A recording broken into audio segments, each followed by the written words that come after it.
viewers, welcome to our channel Software Circle.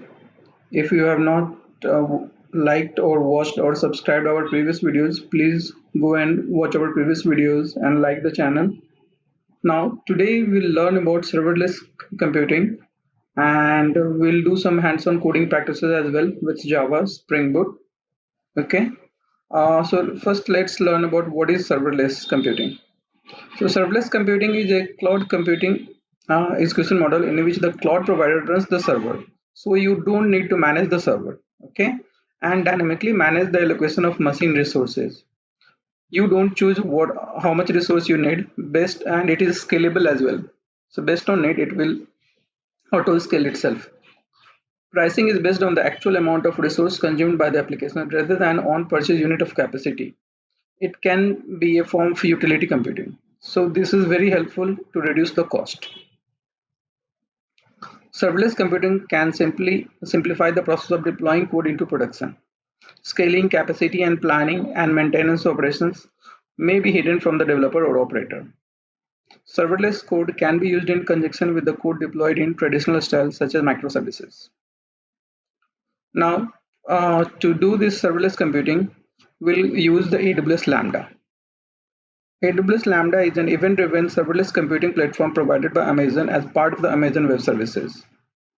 It is a computing service that runs code in response to the events and automatically manages the computing resource required by that code. It was introduced in November 2014, so it is quite mature now. And you can write code of AWS Lambda in Node, Python, Java, Go, Ruby, C#, okay? So many languages are supported. Now, as we know, it is a computing service provided by the AWS. So once you log into the AWS, you can find here Lambda. Okay, you can find the Lambda service. Okay, uh, but we'll do some coding practices for it. Now, how to run? This is very useful document. Just go through it. It will tell you how to enter the Lambda console. As I told you, enter the Lambda console, select Lambda from there, select Lambda blueprint that you want to create, and then configure it, create your Lambda functions, select the give the name, role name, etc. You need to select the runtime environment. If you want to write in Java, you have to select the Java as a runtime environment. If you're writing in Python, then you need to select Python as a runtime environment. And handler is very important. You can specify handler, which is a kind of method or function in your code where AWS Lambda can begin execution in your code. So this is the entry point for AWS Lambda. AWS Lambda can provide event data as input to the handler which processes the events. Okay, and you can also so this line means that you can execute for the AWS Lambda using some events. Okay, so let's try to add some Java code in AWS Lambda. Okay, so to do that, I had already created one AWS Lambda function, and this is just one of let me close the other repos so that we will not get confused.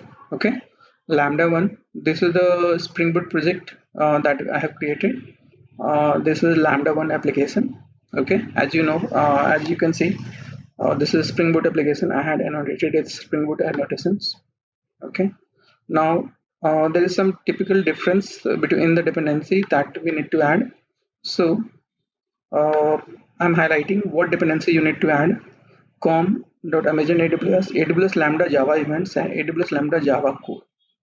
Okay, Project Lombok, as you know, it reduces a lot of boilerplate code.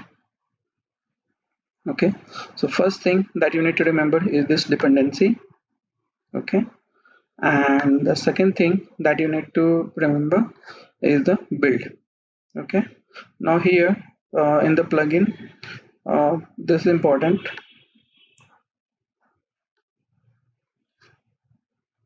Okay, and this is Maven set plugin.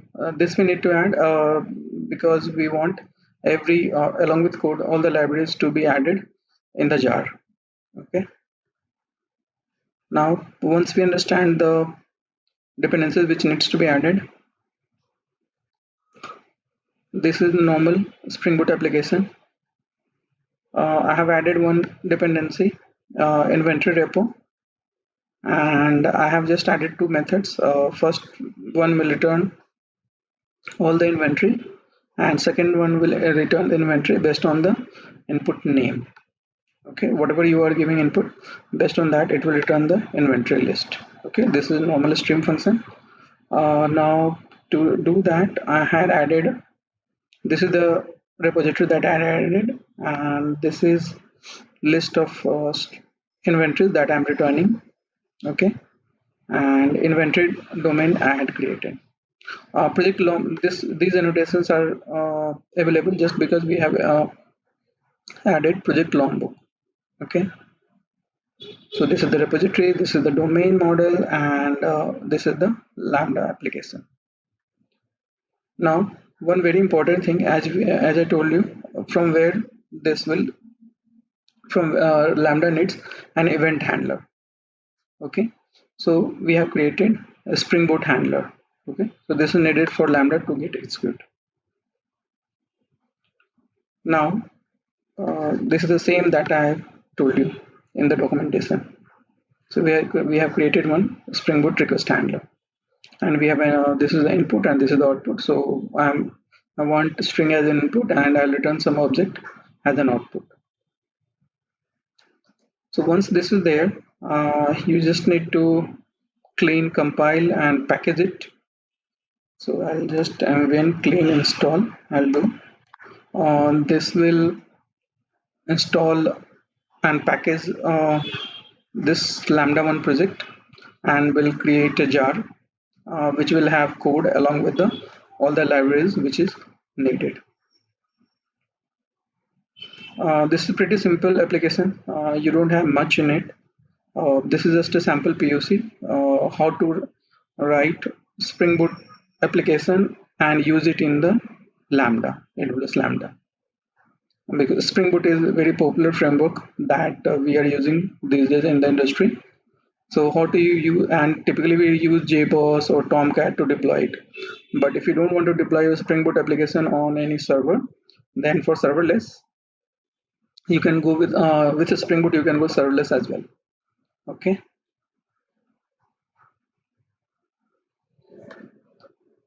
Now this build is success, and we'll just go and check whether so I'll go to my folder and see that whether it's created properly or not.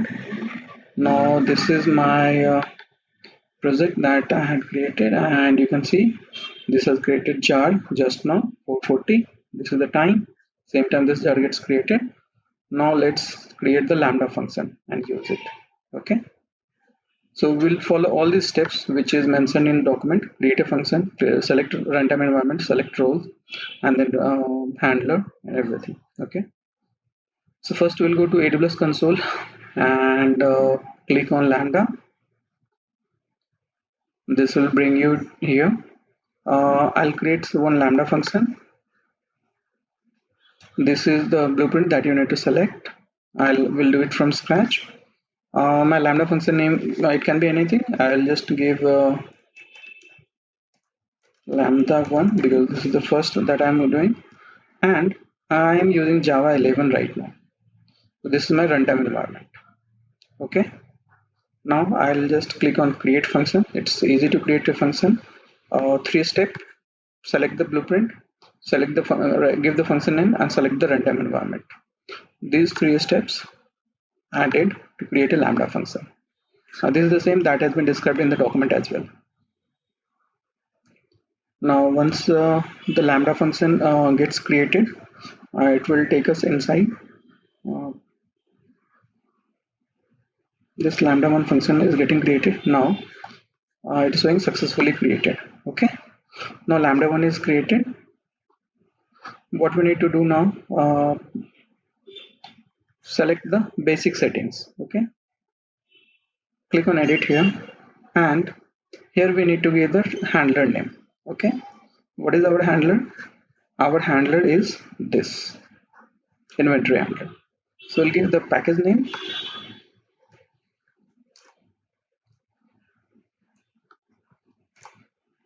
dot handler name. Okay, package name dot handler name. So we need to register the handler, which is the handler.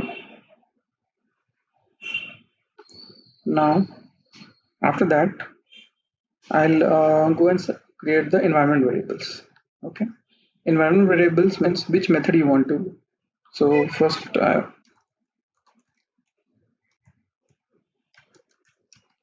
function name, what function I want to execute? I want to execute inventory function. Okay, I'll click on save. First I did basic setting, then I did setting of environment variables, and now I'll upload my code. Click on upload and select the jar. Okay, so where is my jar file? It is inside this. Go to target and select the jar which have all the dependencies. It will always be of size higher. Okay, now click on open, click on save. Now here there is just an information. If file is larger than 10 MB, then consider uploading using Amazon S3. That will speed up the deployment part.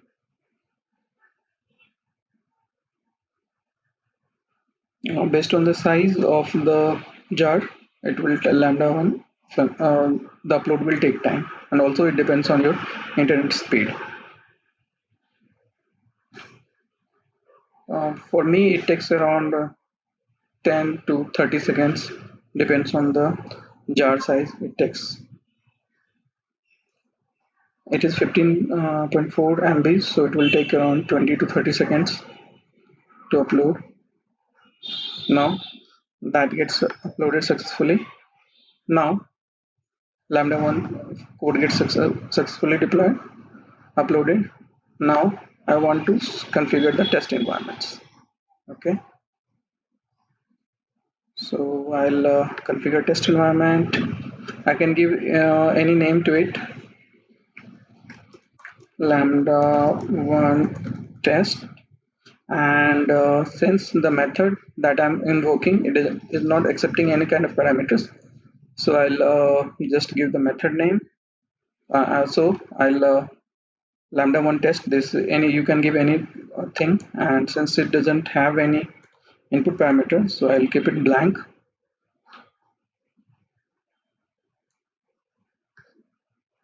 Okay, and I'll click on create.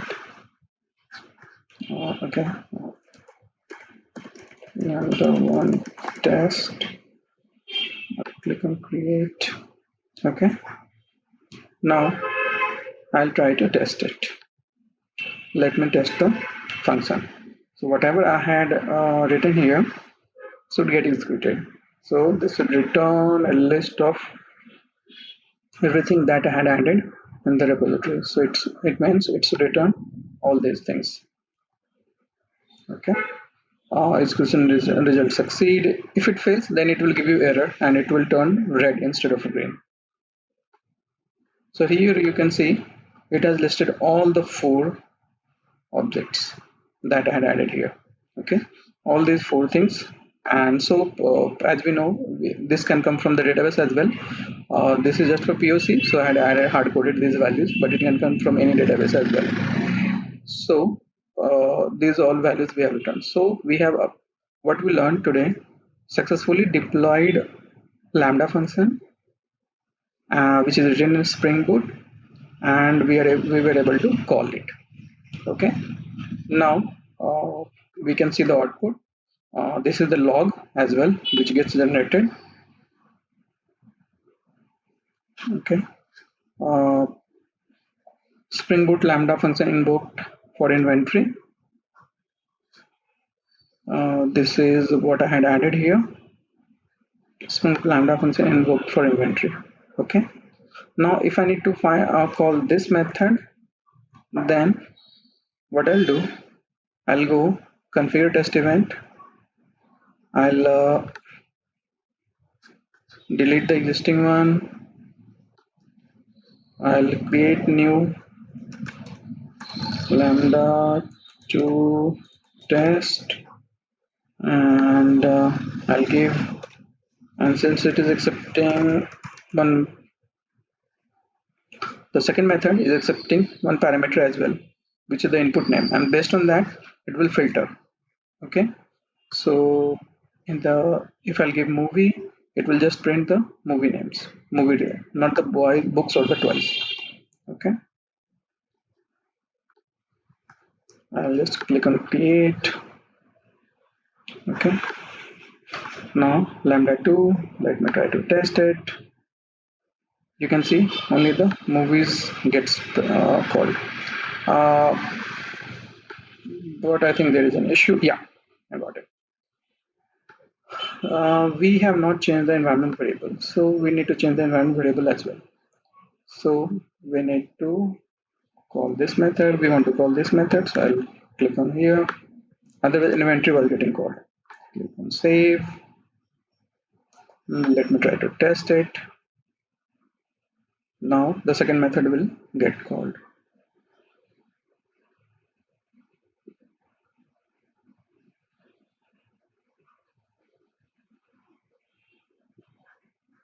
Let me see the details. See, only the movies related objects gets printed.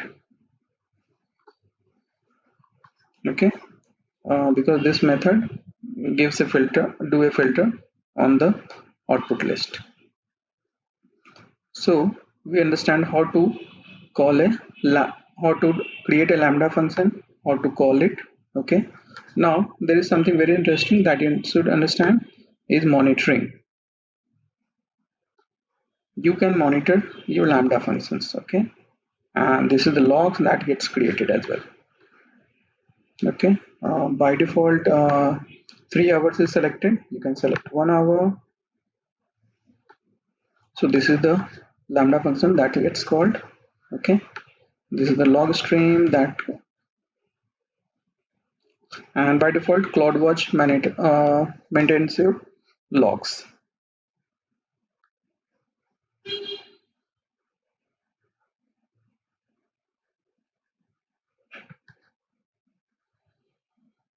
See the logs that I have by name, by event, for event. Okay, these were gets called. This gets called. Now instead of calling your lambda function using test, you can add trigger as well. Okay, so let me open this in another tab. Okay, go to lambda, and suppose you want to add a trigger on it. Okay, so let me create a, so I want, let me try to go to S3 bucket. I'll create a bucket, cache file. I'll create this bucket. So what I want, whenever I will upload anything in this bucket, at that time I want my lambda to get executed. How to do that? Okay, so let me come here. I can go to lambda. Now I'll select lambda 1, and I don't want to run it manually. I want to add a trigger. What I'll do, I'll select trigger S3, and I'll select the bucket, case files, and I'll just select it. Here there are important prefix that you can add. Okay, I'll click on add. Now S3 gets added as, and here just for reference, I'll just refresh it.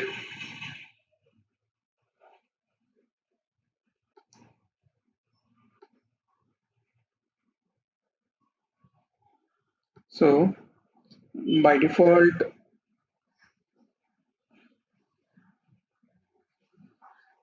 three times it was uh, it was called. Okay, now let me try to execute it by adding something in the S3 bucket. Okay, I'll go here.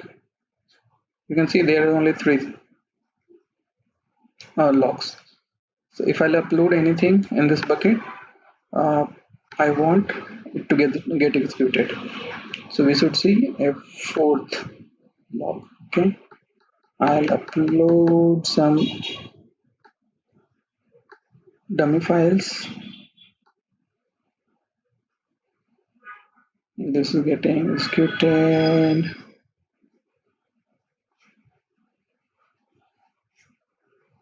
Okay, so this new file gets uploaded. Now it should invoke the lambda one function as well. Okay, so I'm here. Let me try to refresh it.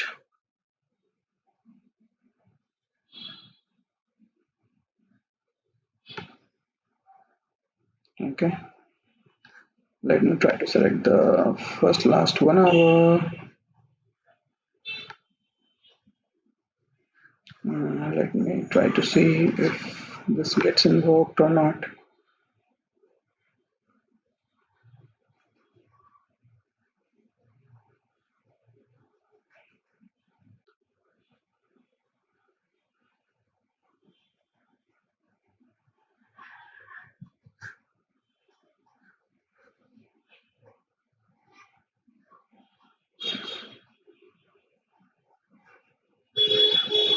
Okay, so we understood how to add a trigger, and we also learned and how to invoke lambda functions.